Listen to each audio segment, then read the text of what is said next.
Welcome back to the channel, where we help you improve your English through powerful and enjoyable stories.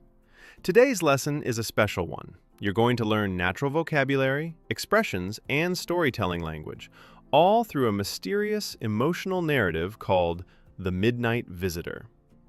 While you listen, try to focus on how sentences flow naturally, how conversations sound in real English, new words and expressions used in context. This story will not only entertain you, it will help you understand English the way native speakers use it every day. So sit comfortably, keep your ears open, and let's begin our English learning story for today. I used to think the scariest part of living alone was the silence. Turns out, it's not the silence. It's when the silence is interrupted. It started on a Thursday night. I was sitting in my small apartment, half asleep in front of my laptop, editing audio for a documentary about missing people. Everything in the building was quiet, unnaturally quiet. Not even the usual elevator sounds or footsteps from upstairs. Then, right at 12:01 a.m., someone knocked on my door. Not a loud knock, not desperate, just 3 soft taps evenly spaced. Tock, tock, tock. I froze. The mug in my hand went cold. Nobody visits me at midnight. Nobody in this building talks to anyone without texting first.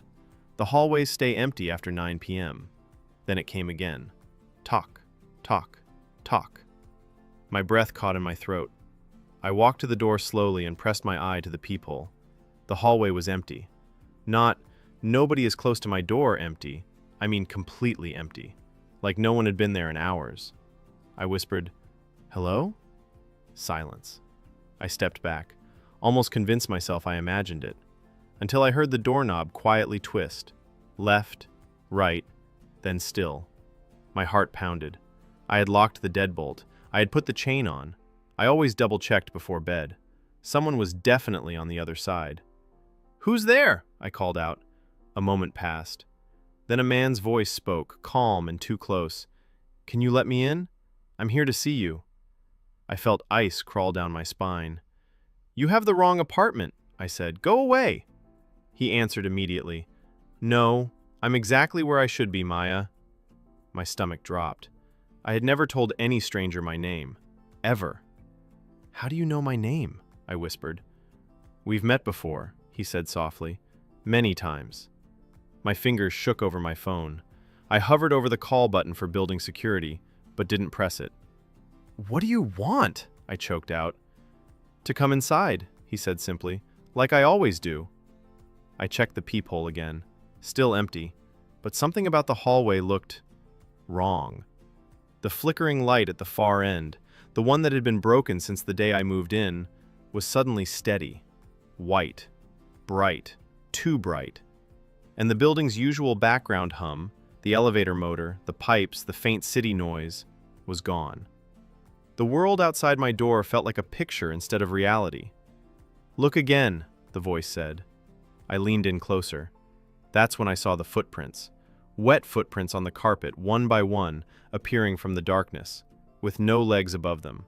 No shadow, no person, just the prints, forming closer and closer toward my door. I stumbled back, nearly tripping over my own feet.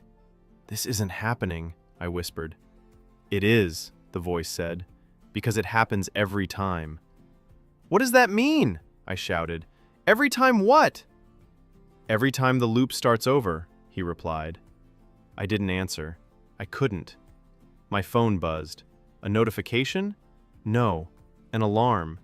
I hadn't set any alarms. I opened the screen with trembling hands and found dozens of alarms I'd never created, all at past midnight, all labeled with warnings written in my own typing style. "Don't open. He returns. Remember the footprints. You've lived this night before. If you let him in, it ends. You agreed to this." My knees nearly buckled. "What is this?" I whispered. "What are you doing to me?" "It's not me," the voice said gently. "It's you. You left those notes for yourself." "You're lying." "No, you just don't remember because you choose not to." I felt dizzy. The room tilted. "Why would I do something like that?" I asked. "Because you're stuck," he said. "You live this period of your life again and again, Same stress, same loneliness, same building, same Thursday night. A pause. And every time, you break during the darker part of the loop. My throat tightened. And you, what? You come to help? Yes. I knock so you don't fall apart alone. I backed up until I hit the kitchen counter. What are you? I whispered. A ghost? A hallucination? He answered carefully. I'm the part of you that got out. I didn't understand, but at the same time, I did. Something deep in me recognized the rhythm of his voice. Why do you want to come inside? I asked. Because it stops the loop, he said. When you open the door, everything resets forward, not backward. And if I don't? Then the nights get stranger. The world bends around you. You lose days. The fear gets louder. Eventually you break again, and the cycle restarts. I stared at my shaking hands. How many times has this happened? Enough, he said softly. Enough for you to stop counting.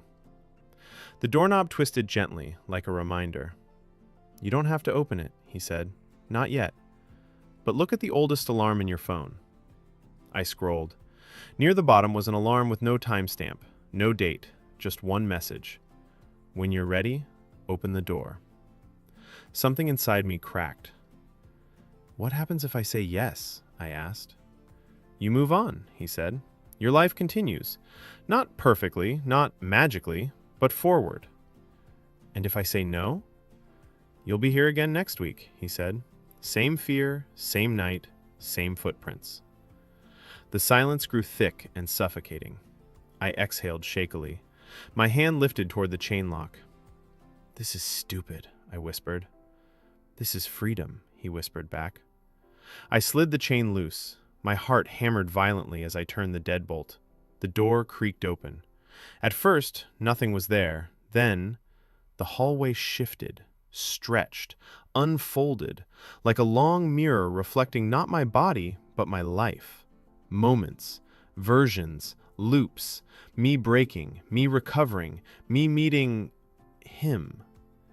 Then the figure appeared, a man, ordinary, tired, with eyes I recognized instinctively because they were mine. He smiled softly. Hey, he said. Nice to see you when you remember. I couldn't speak. I just nodded. He held out his hand. Come on, he said. Let's finish this part. When I stepped forward, time folded around me. I saw flashes, my future, my past, my escapes, my mistakes. Not perfectly, just enough to understand. I wasn't going crazy. I was stuck. And this strange visitor, was the version of myself who had escaped the loop long ago and had been trying again and again to help me do the same. When the visions faded, the hallway was normal again. No footprints, no distortion, no visitor, just me. I closed the door. For the first time in months, the lock sounded like relief instead of fear. The next night, midnight passed quietly. No knock. The night after that, nothing. And then, 1 week later, on a calm Friday evening, I sat by the door at 11:59 p.m., almost expecting something. But the hallway stayed silent. I realized then that the loop was broken. I whispered into the quiet, "Thank you," not expecting an answer. But in the distance, faint as a dream, faint as a memory from someone else's life, I thought I heard 3 soft taps, not at my door, but somewhere far away. Tock, tock, tock. The visitor had moved on, to help someone else, to knock on a different door, to save another version of the same kind of lost, tired person I used to be. This time, though, I didn't answer. I didn't freeze. I didn't fall apart. I made tea. I turned off the lights. And for the first time in a long time, I slept peacefully. Great job! You've just completed the story of The Midnight Visitor. If you listened closely, you learned real conversational English, natural expressions used in daily life, storytelling vocabulary, and how native speakers create suspense, emotion, and atmosphere.